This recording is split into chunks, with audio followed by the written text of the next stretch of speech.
I'm back. It's me, Tiffany the Budgetnista, your favorite financial educator and the host of Money Globe from Yahoo Finance, where we help you with the misunderstandings that you might have about money. I feel like as a financial educator, I'm here to bust those myths that you might have about money. And this week, we're talking about, is money political? Secret answer, yes, it is. Yes. Here's the thing. There's no secret that there's politics when it comes to money. It's not just campaigning and lobbying, it's spending too. For example, in the 2020 and 2024 election cycle, do you know that congressional and presidential spending has cracked the $15 billion, like Budgetnista $1 billion mark? Yes, that's a lot of money. And when that much money is spent, you should know, what does that mean for your pocket? See, the thing is, I want you to understand that getting someone into office is not just about your taxes. It also affects your medical costs, access to transportation. It affects how much your mortgage might be. It's going to affect inflation. It's even going to affect the type of education your kid gets in school when it comes to money. Now, you have to understand that how you vote absolutely affects your bottom line. But we're not going to talk about this alone today. No, in the studio today, I have a guest, a special guest. She is Senator Angela V. McKnight of New Jersey of the 31st District. Before that, she was the very first African-American Assemblywoman of the 31st District. You know her as Senator. I know her as my friend Angela. Angela's so amazing.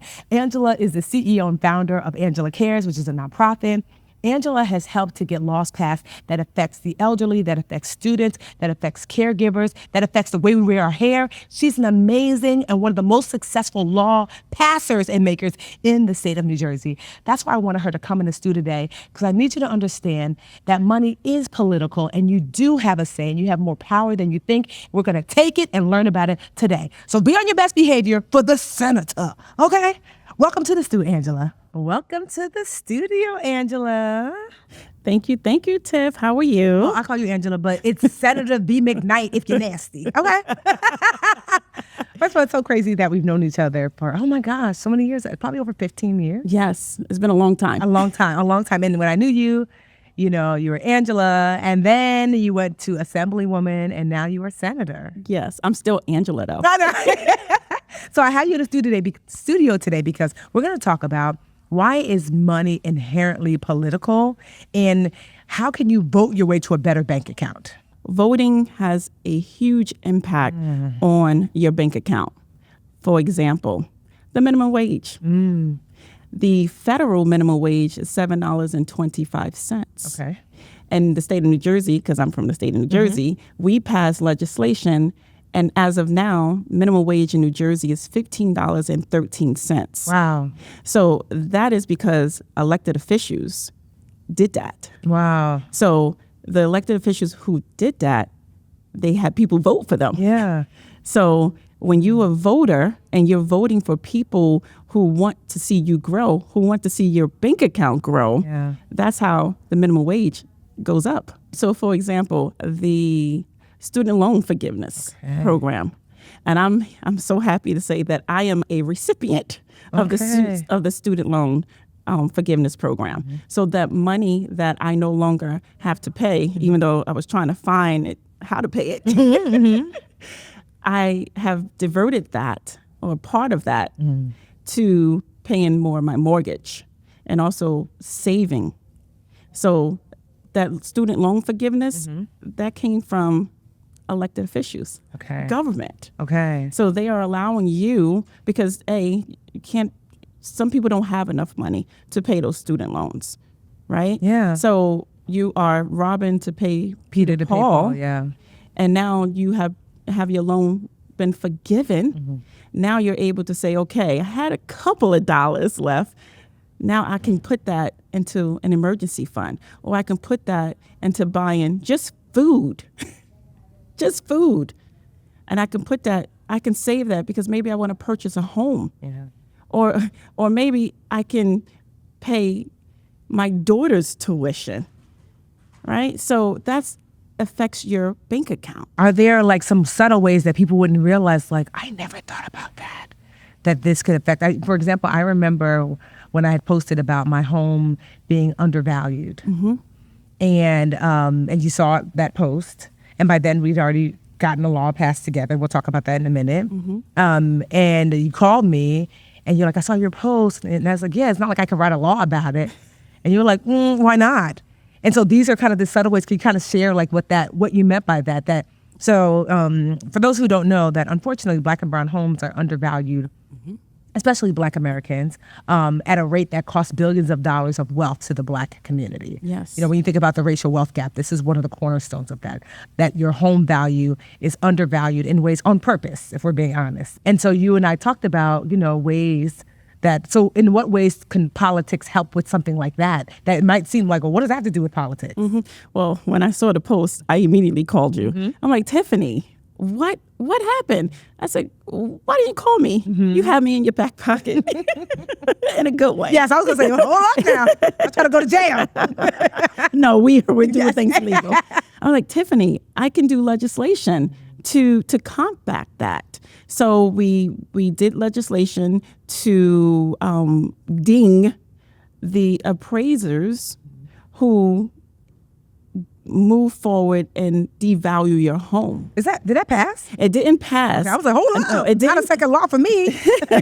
Almost. Okay. It didn't pass yet because I introduced it when I was an assemblywoman. Okay. So now I have the bill on as a senator. Okay. So we are going to move forward with that, and I'm going to need you and the Yes, tribe yes. to make sure that they reach out to their elected officials. Let's take it back to the conversation. Reach out to their elected officials to say, hey, I support this particular bill because Black and browns, their homes should not be devalued, right? We need to have our home valued just as well as someone else who doesn't look like us. So I introduced that piece of legislation. And to answer the question, that's a way how you are safeguarding your pocket, because now you're a homeowner. Now you have more equity and more wealth in your home. And that money you can use for a plethora of things, saving to buy another home. Maybe you want to save money for your children, your grandchildren, right? Maybe you want to use some of that money to do an investment, which will also grow your money. So that's how the elected officials who are in place, if they have the same values as you, if they believe that everyone deserves a piece of the pie, then they will do what's right for their constituents. So we talked about how laws affect our wallets, but they don't just happen to us. Sometimes I think people think there's this disconnect between their civic responsibilities and what happens to them personally. And we talked about this law this hopefully one day law that's now this bill, but this is not our first time working together. As I mentioned before, when you first became Assemblywoman, was that the first law you got passed?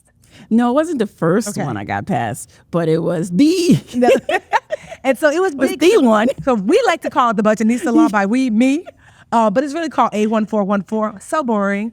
But I remember you came to me. You said, I'm this new Assemblywoman. I really want to affect education in a positive way. And I know you had taken my class at the United Way.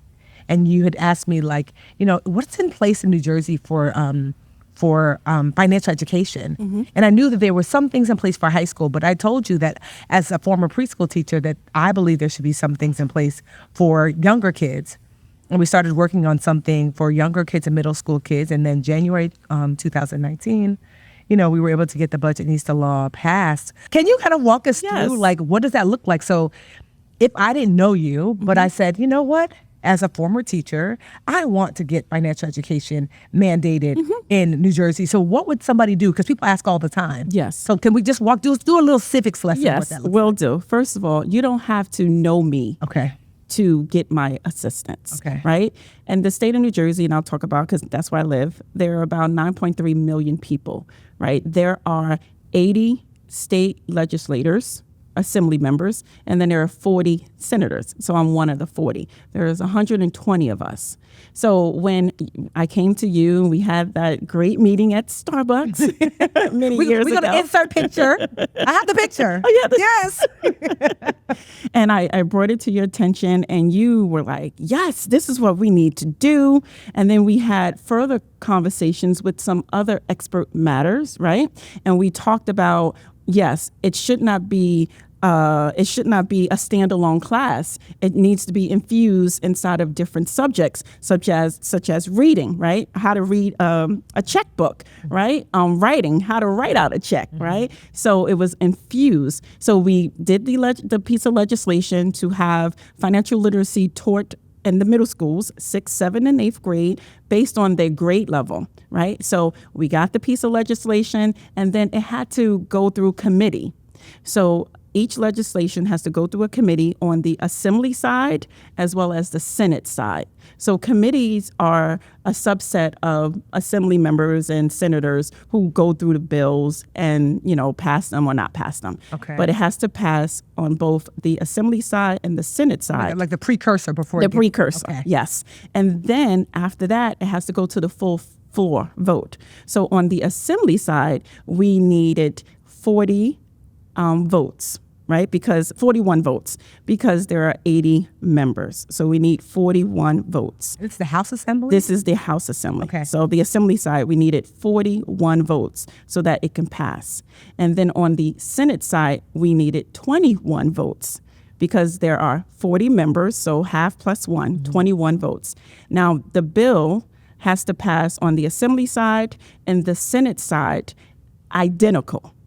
It has to be the same language because sometimes you can make some amendments on one side, but it has to be made on the opposite side as well. So once it passed the full House, the Assembly, as well as the Senate, then it goes to the governor's desk. Okay. So it went to the governor's desk and the governor signed it, right? Now, sometimes a governor can veto it, meaning like, nope.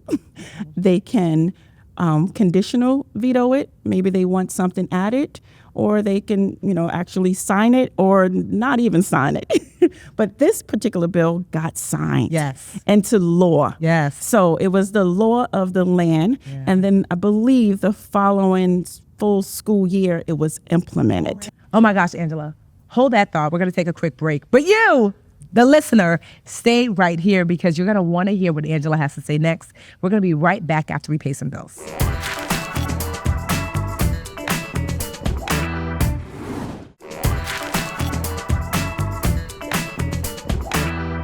And we're back with Money Glow Up. You're not no regular lawmaker, right? So there are some writers that are prolific, right? Where they write books their whole careers, but you are prolific with laws, okay? Let me just get this straight. So last I counted, you have 419 laws that you sponsored since taking office in January. It's not even December. And I was like, 419 in her career? No. Since January. How do you find the time? The Lord. But I do want to say, right, this is me talking to my constituents, right? This is me answering their calls and their emails. This is when things are happening in the community. We need to change the laws. Right? We need to implement things that's going to make not only our lives better, but our children's lives and our children's lives, right? It's about generational. So I sponsor these laws not just because of me. I sponsor these laws because I want to leave this place with knowing that I gave it my all.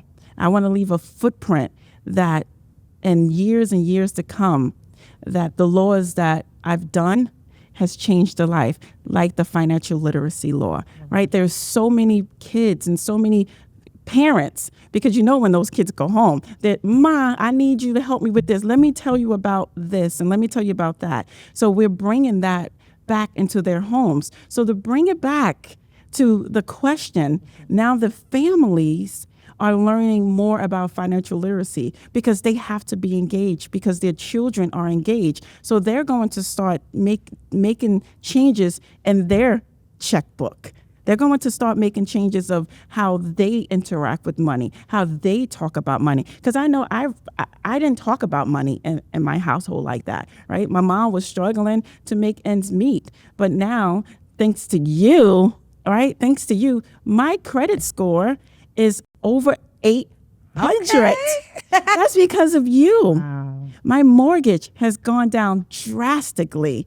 I look at money in a different light because of what you have taught me and what you continue to teach me. So I am so grateful that I am a lawmaker and I can talk to you and I can talk to other people and make laws to impact. So I want people to know that you have to elect officials who has your best interests. Well, how do we get in contact with y'all? Am I emailing? Am I calling? What does that look like? Well, it looks a lot like Okay. you call. So as an elected official, my information is public. Okay. So your elected official information is public. So you can go onto the web and you can Google and you will see our information. There's always a state website that has the representatives there, right? So you can call, you can come to the office, you can send an email. If you want, you could go to the State House and testify, which you did, testify, and you can talk to them there as well.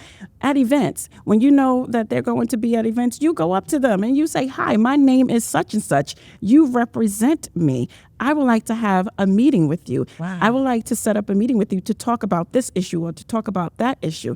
And it's not just your state reps. You have your Board of Education reps. They vote on the contracts, right? They vote on a budget for public education and how that money is spent, which in fact will affect you, especially if you are a homeowner, because your taxes pay for public education, right? Then you have your council members and your mayor. They write laws, right? They govern on a municipality level. Then you have your county commissioners. They write laws and govern on a county level. Then you have your state, such as myself. We write laws to handle on the state level. Then you have your federal.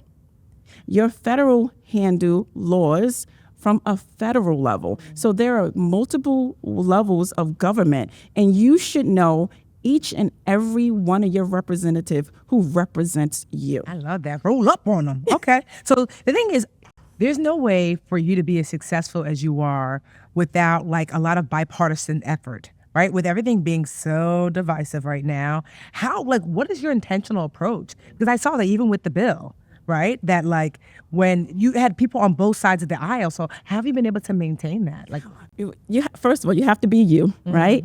And you have to make friends. And what I care about, I know there are some people on the other side, they care about it too. We may have to make some negotiations, right? And you just make friends. That's it, because we all want what's best for our community. But sometimes you gotta put your ego, check your ego at the door and say, look, we gotta get this done. I need for you to read this piece of legislation. Can you join me? Or sometimes they'll call me like, can I be on your bill? Absolutely. It's great to have both sides on a bill because that shows unity. Yes, we may not agree on everything, but there's something in that bill that we both want. There's something in that bill that's going to help our constituents. So let's join forces. Check your ego. I love that. I love that. And so especially now sometimes, I feel like more and more young people are wanting to vote, but sometimes people don't feel like their vote does not make a difference because they feel like, does it really affect what happens to me? But you've kind of said it. Would you say in some ways that local or like how important is it to vote locally, not just for the president? I feel like everybody comes out for the president, but like you mentioned in some of the ways that like what local components really affect you day to day. Can you just kind of go over that again? Yes. So every election is so important. Every election, whether it's school board, that's public education, whether it's your council, think about the housing that's going up, think about the businesses that's going up, think about the grants that are coming through from the city, from the county, from the federal government, from the state. Those grants, now you have nonprofits applying for those grants so that they can continuously help the community, the people who are in need. So every election is so important. So some people say, I didn't know it was an election. You know what? It's now time for you to be accountable for yourself. This information is out there, right? The city hall is right there. You can Google, you can go, you can talk to someone because maybe you don't know. People say, I didn't know it was time to vote.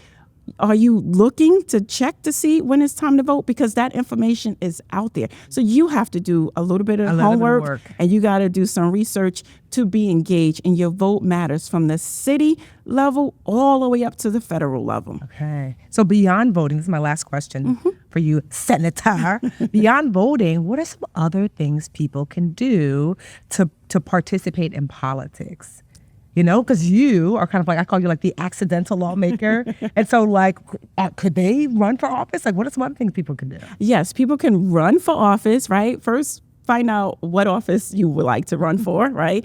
Begin to volunteer with your local electeds, right? I'm here. You can come and volunteer for me because I need some volunteers, right? You can also go to these events and mix and mingle. You can help with postcards. You can help making phone calls. Actually, you know, we're in an election season now. You can go knock on doors. So you don't have to be an elected official to have an impact.